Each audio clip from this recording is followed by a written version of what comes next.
नमस्कार दर्शकों, एक बार फिर से आपका स्वागत है हमारे इस चैनल पे। राजस्थान यात्रा के अंतर्गत हम आए हैं गौतमेश्वर धाम, जो कि अरावली पर्वतमालाओं के बीच प्रतापगढ़ ज़िले में अरनोद तहसील से करीबन 3 किलोमीटर दूर स्थित है। प्राकृतिक रमणीय स्थल गौतमेश्वर महादेव मंदिर यहाँ पर स्थित है और नीचे पहाड़ों में उतरेंगे हम। इस मंदिर में मीणा जाति के इष्ट देव और शौर्य के प्रतीक गौतमेश्वर महादेव की प्रतिमा स्थापित है। इस गौतमेश्वर मंदिर में शिल्प कला का अद्भुत नमूना तो देखने को मिलता ही है। सौंदर्य और प्रकृति की छटा भी यहाँ दृष्टि से बहुत ही विख्यात है। वर्ष में एक बार यहाँ मेला भी लगता है, जो कि काफ़ी प्रसिद्ध है दोस्तों। यहाँ सुकड़ी नदी, जिसे सब लोग पतित पावनी गंगा माँ भी कहते हैं, जो कि झरने के रूप में भी आप बहती हुई देख सकते हैं यहाँ सामने की ओर। दोस्तों, गौतमेश्वर महादेव मंदिर का निर्माण, जो कि गुर्जर ने अपूर्ण बनाकर छोड़ दिया था, बाद में उसे मीणा जाति के लोगों ने मंदिर का निर्माण पूर्ण करवाया गया था, ऐसा इतिहास में बताया गया है। यहाँ पर चारों ओर विशाल पहाड़ है, जिसमें गौतमेश्वर तीर्थ स्थल, विभिन्न देवताओं की प्रतिमा यहाँ लगी हुई है। मंदिर में श्वेत शिखरों की झांकी यात्रियों को दूर से ही दिखाई जाती है। यहाँ पर एक छोटा सा किला प्रतीत होता है, जहाँ पर मंदिर में साधु संत व यात्रियों के बैठने की एक बड़ी भोजनशाला और स्थान रुकने का भी बनाया हुआ है। दोस्तों, यहाँ पर गदा लोटन है ये।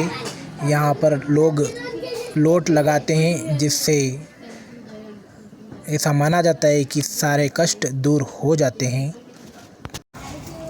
दोस्तों, यहाँ पर गजानंद व अहेलिया तथा दाहिनी ओर अंजलि और सामने नंदेश्वर की प्रतिमाएं भी स्थापित की हुई हैं। मंदिर के बाहर पीछे दाहिनी तरफ गौतम ऋषि और बाई और अंबिकाली माता के छोटे छोटे मंदिर भी बनाए हुए हैं। मुख्य मंदिर के सम्मुख हनुमान जी, गंगेश्वर, गजानंद, धर्मराज, शनेश्वर भगवान आदि की प्रतिमा भी यहाँ पर लगाई गई हैं। गौतमेश्वर तीर्थ की प्राचीनता के प्रमाण तो अभी तक प्राप्त नहीं हो सके हैं, लेकिन लोगों का ऐसा यहाँ मानना है कि यह मंदिर बहुत ही पुराना, हजारों वर्ष पुराना है। वैसे यहाँ पर सन 1932 के पूर्व में यहाँ मंदिर मौजूद बताया गया है। गौतमेश्वर तीर्थ स्थान के संबंध में अभी तक लिखित प्रमाण में के अभाव में यहाँ पर और अधिक जानकारी प्राप्त नहीं हो सकती है। इसका नाम गौतमेश्वर क्यों रखा गया है? इस तीर्थ स्थल से 3-4 पौराणिक दंत कथाएँ जुड़ी हुई है। कुछ लोगों का मानना है कि श्री गौतम ऋषि ने यहाँ पर पर्वतमाला में रहकर तपस्या की थी। हालांकि गौतम ऋषि की यहाँ कोई प्रतिमा अभी भी स्थापित नहीं मिलती हैं, लेकिन अहेलिया व अंजलि की प्रतिमाओं का होना व मंदिर को गौतम ऋषि मंदिर से नाम से संबोधित करना यह प्रकट करता है कि इस स्थान से श्री गौतम ऋषि का संबंध रहा होगा। दोस्तों, एक अन्य दंत कथाओं के अनुसार यहाँ पर गोगमुआ नामक एक मीणा जाति का चराहवाह रहा करता था। एक गुर्जर के मवेशी चराया करता था और जब वह मवेशियों को लेकर अरावली पर्वतमालाओं में घुसता था, तो उसके मवेशियों के साथ एक अनजान गाय हमेशा साथ हो जाती थी। और दोस्तों, शाम को जब सारे मवेशी घर जाते थे, तो वह गाय भी घर चली जाती थी। ऐसा कई दिनों तक चलता रहा।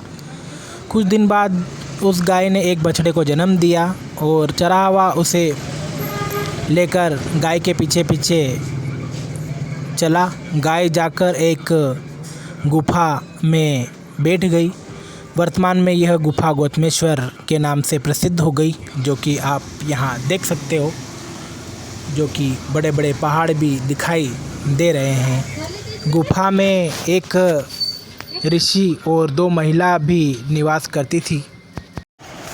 जब चराहवा ने साल भर से गाय चराने की चरावाही मांगी तो ऋषि ने उसकी झोली में कुछ जौ के दाने चराई में दिए, मतलब उसकी तनख्वाह के दिए।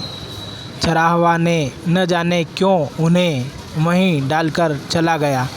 ऋषि उसके भोलेपन को देखकर मुस्कुराने लगे और गोहमुआ जब घर पहुंचा तो उसकी पत्नी की दृष्टि उसके कपड़ों पर चमकते हुए वस्तु पर पड़ी।